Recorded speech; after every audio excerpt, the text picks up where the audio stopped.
do some stuff to the engine bay and do a bit of painting and make it look rusty. Going to restore the rust work after having all the bodywork done, which... After making it all look nice and neat, we're going to make it look shit again. Yeah, pretty much. And turn it back into a Ratwagon. And then Chris is also going to do some restoration on the engine bay and pop that back in as well. Yay. Enjoy! So we've got this part here, which is the bit that finishes off the engine bay on the inside, and some sort of seals around here. Now the inside of the engine is a nice light grey sort of finish, top coat, and I want the rest of it to look the same, but part of this is visible from the outside, so kind of where I've masked off here in this orange tape is the point at which the bonnet comes down, the rear end flap finishes here, so you won't see this, and this will be visible from the outside, so we will need to keep the patina and the original paint on this bit, and this is all going to be painted to match the interior. Now it's quite a rusty old piece as well, and so just giving this a good clean up, give it a good wash and a wipe down, sanded it down, and on the bottom as well, give it a really good clean up.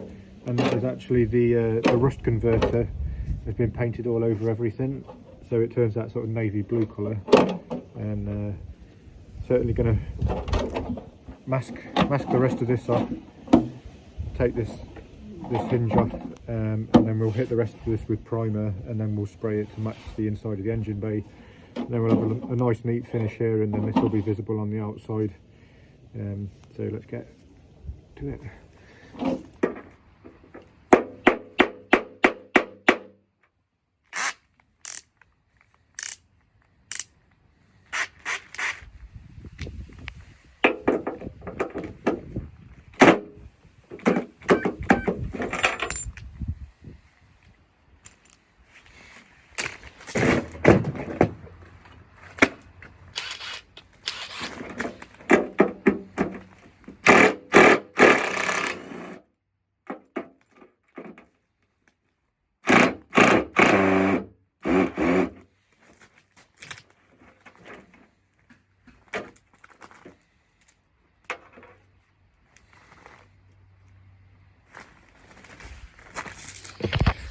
So like everything on this project, we've got yet another rounded off bolt, so we're going to have to attack that with something a bit more specialist. I have an attempt with the screw extraction kit, so we'll first try and drill into the bolt and then get one of these attachments on it and see if we can't. It's got the reverse thread. Have a go with that. We'll get some heat on it, and if it doesn't work, we might just drill it out all the way.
turned out pretty good.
With that out of the way, let's move on to the next part of the video, which is using the rust effect paint on the van. It's a glorious November's day. We've got a couple of jobs to do today. Now that the van is running and it moves and drives, we've got a bit of an oil leak, and it's the rocker covers are a little compromised, so I'm going to make a new gasket, make sure that it's really well sealed. And whilst I'm doing that, we've got, not that it needs much more rust on it, but there's areas which have been refabricated, and they were obviously just painted in a white primer, and I had a go at sort of spraying colours on there and matching the effect that's already on the van, but it didn't really turn out well, so I'll take you out there and have a look in a minute. But I'm going to go around the van and try not to go overboard with this and see what kind of a rust effect we can get, and sort of cover up the new patches of body panel that have been put on there. And of course I've got some stickers to put in the windows. So I think first things first, let's apply the first coat of this. I've seen people doing different methods, so I'm going to try a mixture of the roller brush and the brushes, and see how that goes. And then when we're waiting for that dry for a couple of hours, we brush it back and then apply the applicator, and I'll fit the gasket in the meantime. So let's get going.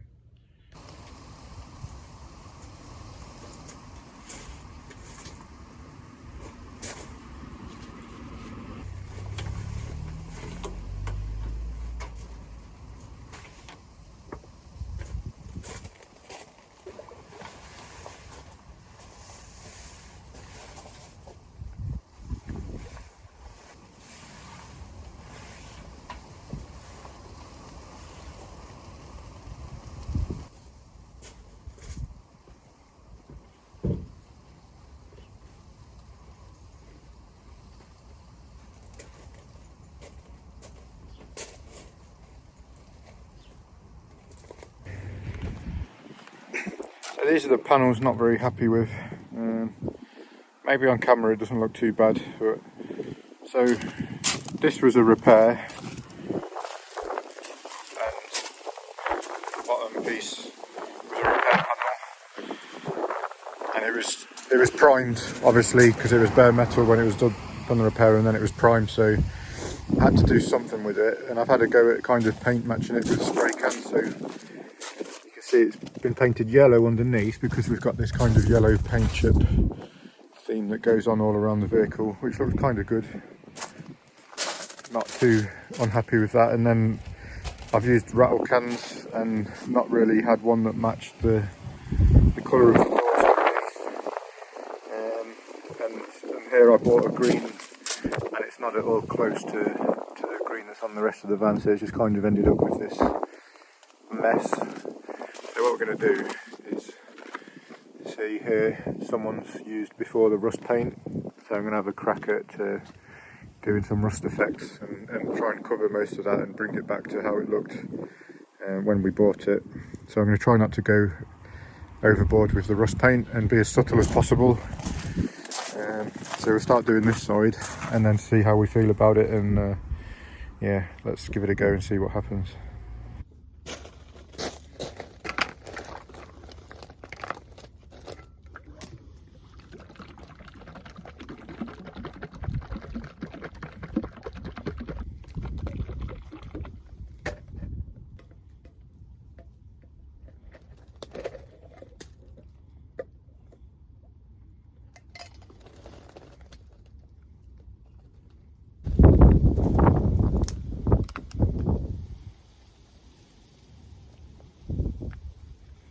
Quite thin.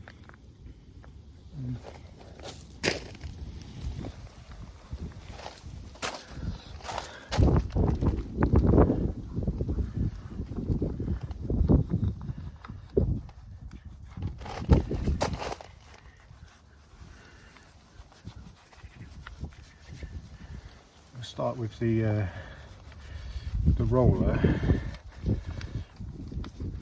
and then try moving to a brush, perhaps once I get to the edges of where I want to apply this stuff.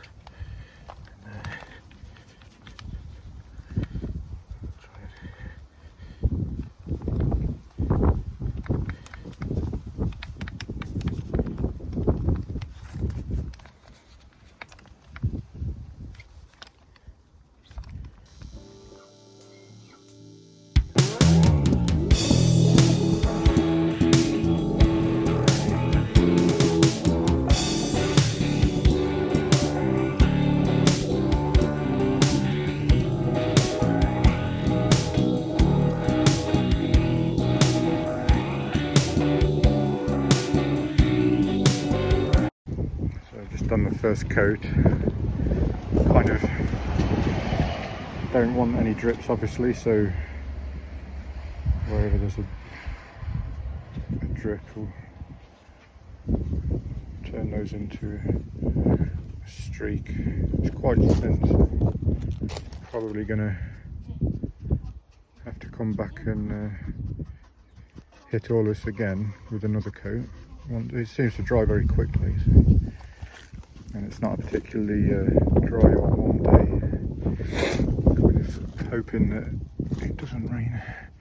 See any of these where there's like a hard edge from the roller, we'll just try and turn those into a bit of a streak. I think I'll put this key doesn't actually do anything, we don't even know what it is, so I'm going to put a shitload in there and just make that look like it's completely crusted over.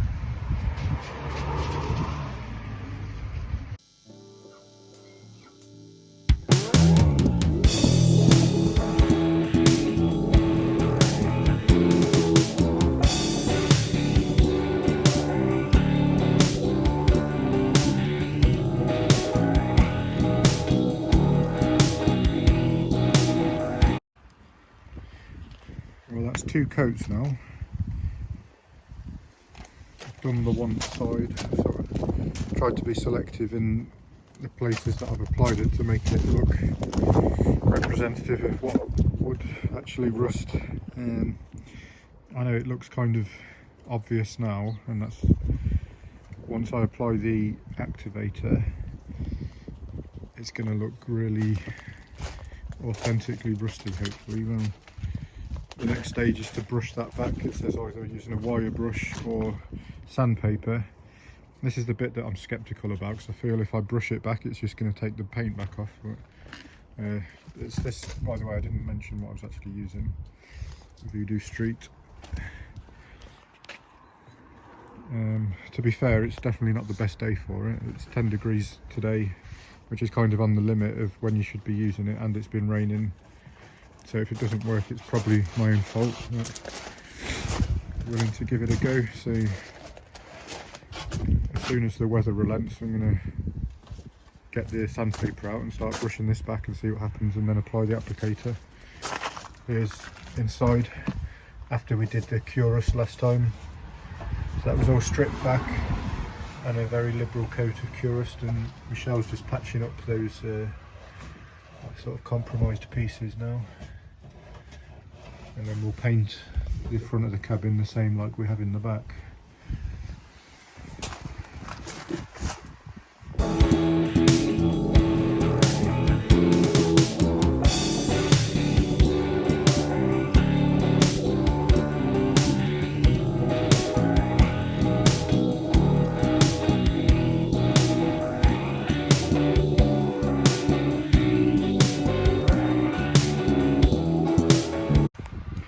Probably been a couple of hours now since I've applied the activator, so quite impressed with the results. It's a shame it's not really completely dry. It's really not the best day for this, and I don't think it's going to dry before it gets dark, but these are some of the places where I applied it.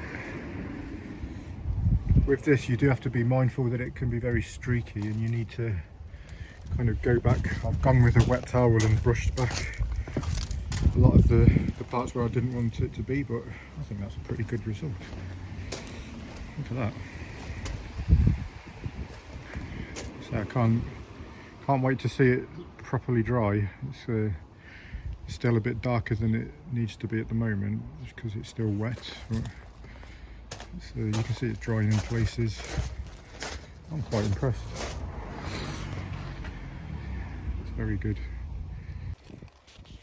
The instructions said that you can increase the weathering effect with salt and vinegar, so I'm going to try on this crusty old lock, which nobody knows what it does. It's kind of tricky to record it, so I'm going to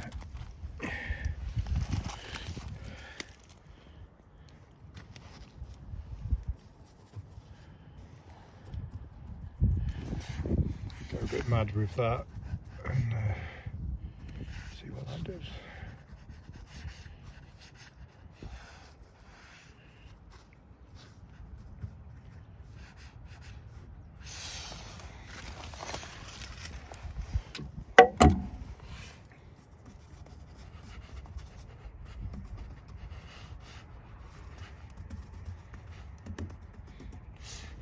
Yeah, the instructions actually said you can go back as well with keep going back with the activator and have a sort of do streaks, and as you can see it's already quite streaky, and to be honest I'm not too thrilled with all of this. I've sort of kept the streaks here because it's underneath this crack, but I think outside of that I'm just using the activator to dampen the brush. Try and limit these streakiness. I don't really want these.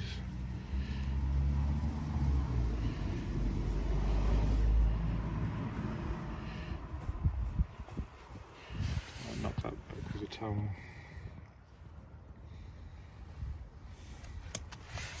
Where's my damp towel then?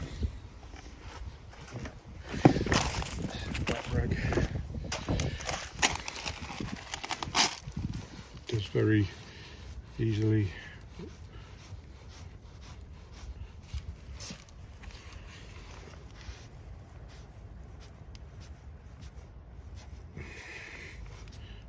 limit to the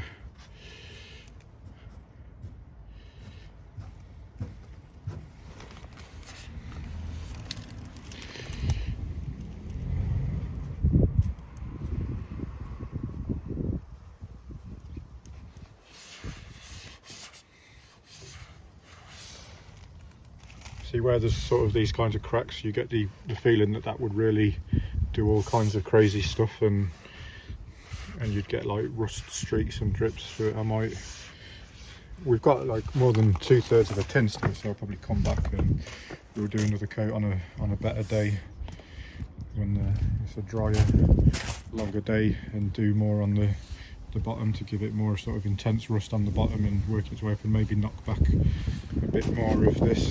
It's just what's underneath it I'm not really thrilled with.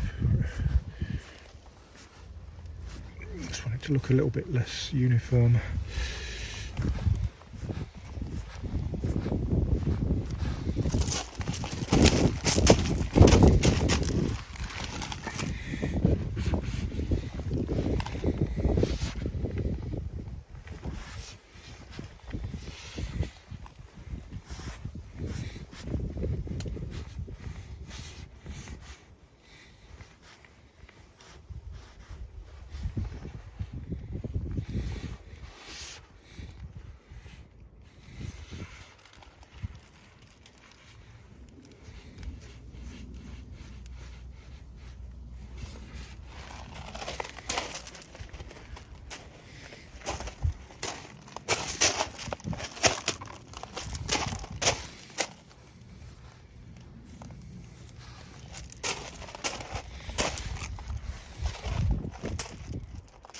Yeah, that's better. Like, get these, take the activator and sort of gouge a few more of these sort of deeper recesses,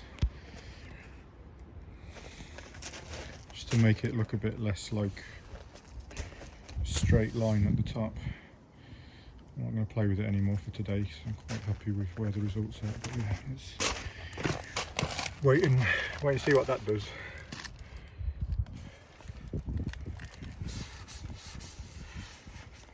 Kind of get artistic. I think the key to this is randomness. You want it to look as random as possible. Avoid any compulsions to give into your OCD and make it look neat and uniform. Avoid any straight lines and kind of order and structure. You've just got to be as random as possible with it. But with that in mind, you've also got to be aware of where it's more likely to rust. So obviously, like working from the bottoms up. Yeah, happy with that. That'll do for today.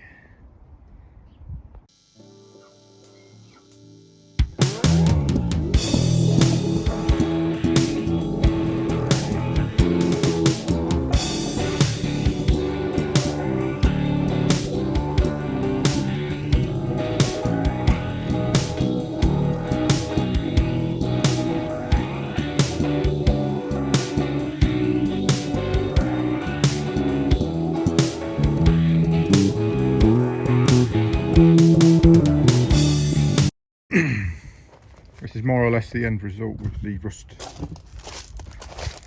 effect paint. Tried a few different techniques, so we've got quite a nice thing going on here. We've got some different textures, colours, all the old paints coming through. There is already sort of this layer of rust effect paint that someone's put on in the past, and all these like yellow chips coming through, and this was me. Tried a few different techniques. So with the activator, you can reapply it and mix in vinegar and salt. If you put salt and vinegar in there, well, I think it's more the salt, you get this kind of darker, crustier effect and this kind of nice oily gloss texture going on. So that looks pretty natural. I'm quite happy with that. Around the lights at the back, sort of all these areas where you would expect rust to occur, so in the cracks and the blemishes and the crevices, not going over the top there on the back, and then quite a lot around the light, around these air intakes. Again, that's kind of playing with the different techniques, putting salt on there to get more crust. Actually, this is another layer that I've just put on yesterday. You can see the salt is still on there. I'm just going to leave that on there and let it do its, let it continue to react and do its thing, and see what kind of colours and textures we end up with, and then I'll end up brushing that off. Again, that's where the salt was applied, and you get this kind of nice oily sheen. Quite heavy around the fuel tank and this lock under the sill there. Done a couple of coats with different, kind of playing with different techniques, just trying to get a variation in the colour and texture and patterns and make it a little bit more natural. I took quite a lot of this back because it was a bit too straight and uniform along here, and I've tried to mix it up with more layers, different techniques on the different coats. So this was the replacement panel, as was this one. I've tried to have a few bits where we've got the yellow paint chips coming through. This is all pretty cool around here. Just sort of painting the inside of the cab today.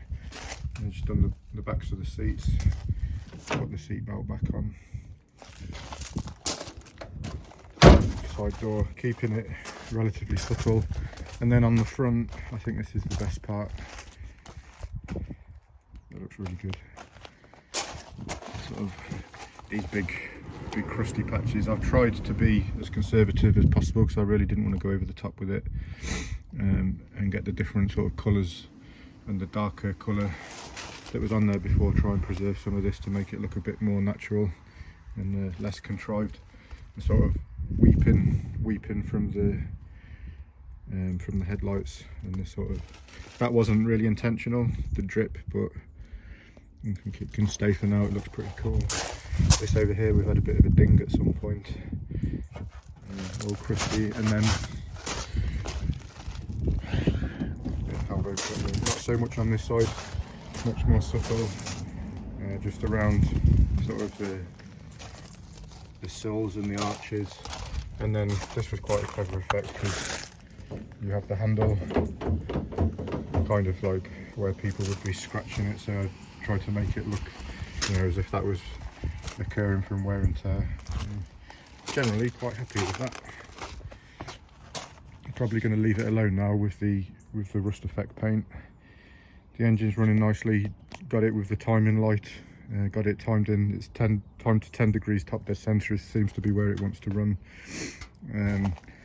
There's again set the volume and the idle control screw. They've just been running up and down on the drive.